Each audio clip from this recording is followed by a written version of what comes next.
Hello everyone, welcome back. We are back here because people can't get enough of Ali Fakir. And it indeed turns out that I was stupid and I completely did the wrong thing in bargaining with him. Let me go ahead and try talking to this guy again, and what you're actually supposed to do, or well, I guess it doesn't really matter too much, but if you want to get the best deal possible out of him, you don't just type bargain once, which is what I did last time, because that just brings it down to 40 dinars. But if you keep doing it, and a couple of people I think pointed this out, and I actually knew this at one point in time, and I guess I just forgot because it's been a while since I played this game, and I don't really remember a lot of these details, but yeah, if you keep bargaining with him, he'll actually, he'll keep on going down. You certainly know how to drive a hard bargain. Why don't we just agree at 30 for bridle, saddle, and saurus? Oh, and also, he throws in board. If you don't bargain with him, you actually have to pay the guard here. Well, he's hidden behind this message window or dialog box or whatever, but you have to pay him for board for the saurus, whereas Ali Fakir throws in board, so you don't have to pay for space in the saurus stable or saurus lot if you're boarding the saurus. So I should have just kept doing this and, you know, keep typing bargain. Well, we certainly are going nowhere fast. I'm willing to make you my best offer. 20 dinars and you ride away on a new, for you, saurus. What do you say? No, that's not even his best offer. We can get him down lower than that. You know, you drive a hard bargain. I respect that in a man. Twitch, twitch. Whether I'll respect you in the morning is something else. This is my last and final offer. 10 dinars. If I go any lower, I'll have to stand on a chair to take your money. Now, do we have a deal, or is this a deal? No, we can even go below that. This is ridiculous. Here I am, a man of unquestionable integrity and dignity, forced to sell his sole remaining saurus for a mere fraction of its dubious value. I will take 5 dinars for the saurus, and I'll even throw in travel assurance. You'll travel, I'll assure you. Now, shall we agree? And that's it. At this point in time, at 5 dinars, we've talked him down to 5 dinars from 50. So we've gotten him down to 10% of his original manufacturer suggested retail price. And if you try to bargain with him some more, he just says, well, that was going nowhere the long way. Yeah, 5 dinars is his best offer. So I should have taken that. Instead, I paid 40. I'm stupid. But I'm not going to bother and go back, because I still have 85 dinars, and there's really not... I've already bought Isser's fine sword, and the sword... Oh, actually, I haven't bought the saurus yet. No, I'm sorry. After I bought the saurus, I had only 45 dinars left. But that's still enough, because I'll get some more after I fight some more monsters in the desert and things like that, and that's all the really expensive stuff in the game, unless you buy the rope from Keep and Laughin'. If you buy the rope from Keep and Laughin', that's like 100 dinars, I think, so... but I'm probably not even going to bother doing that. I'm probably just going to leave off buying the rope. So there's really not that much left that we have to buy other than, you know, some basic things which aren't expensive. But the other thing that you can do with Ali Fakir is keep leaving him. If you leave the screen and then come back, every time he has a new thing to say. You know, you remind me of someone I didn't sell a saurus to. Nah, it couldn't be. Surely someone with your brains and looks needs a saurus. Either that or some preschool and a plastic surgeon. So you want to buy a saurus, eh? I'm Fakir. Honest Ali Fakir. Glad to meet you. You've come to the right place. Honest Ali Fakir's used saurus lot. If you don't buy one here, you don't buy one. I've got a beauty of a saurus for you. Only had one owner, a sweet little old lady who only took it out on Sundays to go drag racing. Or was that dragon racing? At any rate, I'm here to sell you a saurus. I'll sell you a saurus and I won't take no for an answer. I don't know the meaning of no. I couldn't find it in the saurus. Ho ho ho ho ho. And if you keep doing this, people find it very amusing. He keeps coming up with new things to complain about. So they call you a hero, eh? What kind of hero are you walking around like a nobody when you could be riding your noble steed across the desert sands?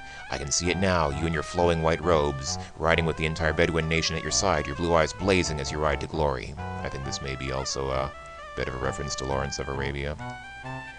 Oh, yeah, I didn't even know he was going to say this. No, that was that Lawrence guy, wasn't it? Well, even you would look less reprehensible upon a saurus. So you need to buy a saurus to travel in the desert. You're desperate. Hello, I'm Honest Ali Fakir. Pleased to meet you, desperate. Have I got a saurus for you? I don't know, do you? The fact of the matter is that you need a saurus, and I've got a saurus, so let's get together and play Pinochle. Oh, I'm sorry, Pinochle. On the other hand, let's not. The sauruses would cheat. You do want to buy a saurus, don't you? And you can even tell him no. Like, you can answer no, and he carries on. Was that, no, I want to buy a saurus, or I know I want to buy a saurus? You've really got to pronounce things clearly, you know. Or maybe you don't. At any rate, I'm here to sell you a saurus, and you're ready to buy it, right? And if I keep saying no... Let's get this story straight. You want to buy a saurus, and I'm trying to sell you one. Does that make sense to you? No. Alright, let's try it this way. I've got the saurus for you, and you're looking for the words to say how much you want him. That's what you need. That's why you need the Saurus, of course. So what do you say? Shall we shake hands and call it a deal? I'll just keep saying no, of course. You know, I'd be willing to buy the Saurus for you at this point, as long as it runs away with you on it. Oh, and then he repeats himself. Okay. I think we're almost done with this guy, but at some point in time, he actually does, Yeah, honestly, Fakir's use Saurus lot, where we always know a sucker when we see one. Pleased to meet you. Now about that deal we were going to make. You do want to buy a Saurus? Yeah, alright. Alright, here we go. That's it. I give up. I've tried to help you save the universe, and you won't even buy my lousy Saurus. After all I've gone through just so you could win the stupid game sequel, you wouldn't know a hint of it knocked you in the head. In fact, you wouldn't even know your own head. Which head? If you don't buy my Saurus this time, I'm going to pack up my lot and then see if you can win the game. We'll see who laughs last. Ha-ha! And now, at this point in time, he's serious. If you walk out on him again, that's it. Terminal stubbornness. You just can't take a hint, can you? The Saurus he should have bought went to the wrong customer, and the entire free world will soon be enslaved as a result. You might think that, well, unless you've played the original game, you probably already know, this seems like a lot of trouble just for a Saurus. I mean, the Saurus doesn't really benefit you that much in the course of the game. It lets you travel through the desert a little bit faster and using a little bit less water, because you drink more water when you're carrying yourself around than when the Saurus carries you around. Other than that, the Saurus isn't really all that useful. So, what's the big deal? I mean, surely we can live without it, right? But there is obviously a plot element to it that has yet to be revealed. Anyway, I think that's enough of a Leaf Akira. Let's go back to where we were talking with Aziza. And like I said, of course, there are many things we can talk to Aziza about. We can't ask her about the different types of elementals until they actually show up. That's another knowledge flag in this game. But we can just ask her about elementals, if I can spell them correctly. Perhaps it would be well to show you as well as to tell you about such things. This is another cool thing about Aziza. She uses all these visual aids. There are 4 basic elements which make up the universe: water, earth, air, and fire. What about pizza? You forgot one, Aziza. An elemental is formed when magic shapes an element into a semblance of a living creature. Elementals are very powerful and destructive. They can be weakened by the contrary element, but they cannot be destroyed. Once weakened, the elemental can be captured. Once captured, the magical nature of the elemental can be used for helpful rather than harmful purposes. Okay, fair enough. And the other important thing besides the individual elements, the other important thing that we can ask Aziza about is the tree. Now, we haven't actually seen the tree in the desert yet, but there is a tree in the desert, and it's important to ask about it. In fact, we get points for asking about it, I'm pretty sure. That is indeed a sad tale. Let me show you of that which we speak. I will tell you of a time long ago when women wore veils and were but wives and chattel to men. Oh, look, it's a woman wearing a veil. There was a woman, a beautiful woman, a loving woman, who wished with her very soul to become a healer and thus aid others. Just the facts, ma'am. One of relatively few, quite few actual speaking lines by the hero in this game, and the other Quest for Glory games as well, other than saying goo goo gaga to Simba. Her father tried to dissuade her, saying that this was no task for a woman of her gentleness and sensitivity. She would go about her duties quietly, but each evening she would tell him again that she wished to become a healer. At last her father gave in, and she was trained in the art of healing despite the jeers and condescension of the male students and teachers. She became a healer and removed her veil forever. Right. Oh, and it turns out she was actually quite attractive. Well, I think Aziza said that, but I didn't believe her before the veil came off. She soon discovered that life was not easy for a woman healer. Many men distrusted her skills and refused to call upon her. Some men called upon her only to try to take advantage of her beauty. One day a man came to her and told the tale of his brother dying in the desert. She did not quite trust his manner of looking at her, but she could not refuse aid to one who might need it.